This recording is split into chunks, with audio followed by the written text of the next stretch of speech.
warahmatullahi wabarakatuh. Perkenalkan, saya Gita Nurul Melani dari kelas Biologi D semester 4. Dalam video kali ini, saya akan memaparkan atau mempresentasikan hasil penelitian saya yang berjudul pengaruh penyiraman air biasa dan air cucian beras terhadap perkembangan biji kacang hijau. Untuk slide yang pertama yaitu pendahuluan. Nah, di dalam pendahuluan ini, makhluk hidup pasti akan mengalami yang namanya pertumbuhan dan perkembangan. Apa sih pertumbuhan dan perkembangan itu? Pertumbuhan dan perkembangan merupakan hasil interaksi antara faktor-faktor dari dalam dan dari luar. Faktor dari dalam yaitu contohnya seperti genetik dan hormonal. Nah, sedangkan faktor dari luar yaitu faktor dari lingkungannya sendiri. Potensi genetik akan berkembang apabila dilakukan dengan lingkungan yang cocok. Penyiraman tumbuhan adalah faktor dari luar yang sangat berpengaruh pada pertumbuhan dan perkembangan pada tanaman. Penelitian yang saya ambil yaitu dari faktor penyiramannya. Saya menggunakan penyiraman air dengan dua jenis air. Yang pertama yaitu dengan air biasa dan yang kedua yaitu dengan air cucian beras. Untuk slide yang kedua yaitu rumusan masalah. Nah, di sini saya merumuskan masalah, ada 3 rumusan masalah.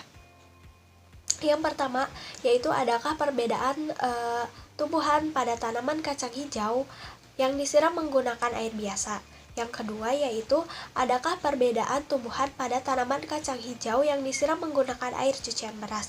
Dan yang ketiga yaitu adakah kelebihan dan kekurangan penggunaan air. Untuk tujuannya saya memiliki 3 tujuan. Yang pertama yaitu untuk mengetahui perbedaan pertumbuhan biji kacang hijau yang disiram menggunakan air biasa dan menggunakan air cucian beras. Kemudian yang kedua, untuk mengetahui kelebihan dan kekurangan pada air biasa dan menggunakan air cucian beras.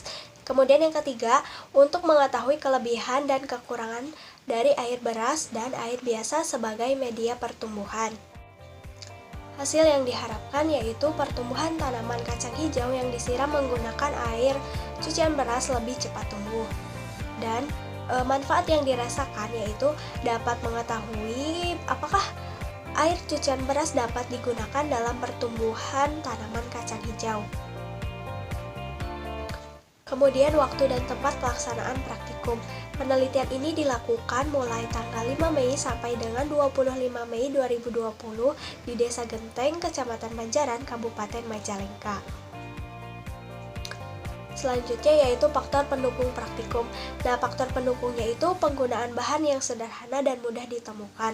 Selanjutnya faktor penghambat praktikum.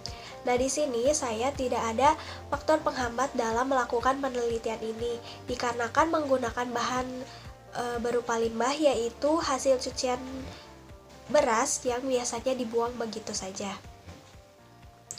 Kemudian hipotesis. Nah, hipotesisnya kemungkinan pertumbuhan pada tanaman kacang hijau yang disiram menggunakan air cucian beras akan lebih cepat pertumbuhannya karena air cucian beras ini mengandung banyak nutrisi. Sedangkan pada tanaman yang disiram menggunakan air biasa akan tumbuh dengan normal saja. Untuk variabel penelitian, saya mempunyai 3 variabel. Yang pertama yaitu variabel bebas. Variabel bebas ini air biasa dan air cucian beras. Kemudian variabel terikat yaitu morfologi kacang hijau. Kemudian variabel kendali yaitu polybag, tanah, dan biji kacang hijau.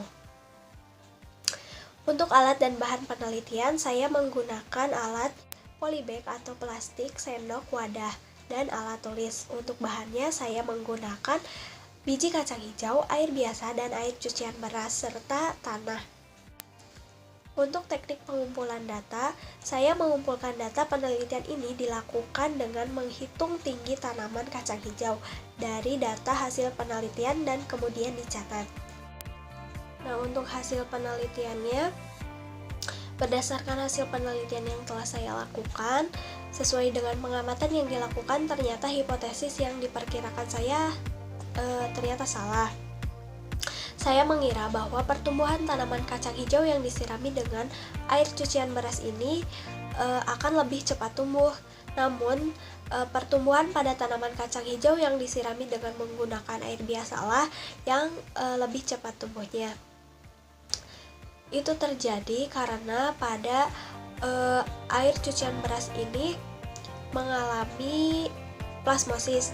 Nah, apa itu plasmosis? Plasmosis adalah peristiwa di mana sitoplasma mengerut dan mendorong menjauhi dinding sel. Peristiwa itu terjadi karena larutan pada air cucian beras ini memiliki konsentrasi yang tinggi sehingga si tanaman tersebut kesulitan untuk mengambil nutrisi yang ada pada air cucian beras tersebut. Nah, jadi kesimpulannya yaitu kacang hijau lebih baik disirami dengan menggunakan air biasa daripada air cucian beras. Dikarenakan jika disiram menggunakan air cucian beras dapat menyebabkan plasmosis. Plasmosis itu dimana peristiwa di mana sitoplasma mengerut dan mendorong menjauhi dinding sel, sehingga peristiwa itu terjadi karena dari larutan yang pekat atau memiliki konsentrasi yang tinggi. Sekian presentasi dari saya. Untuk kurang dan lebihnya saya mohon maaf. Billahi taufiq wal hidayah. Wassalamualaikum warahmatullahi wabarakatuh.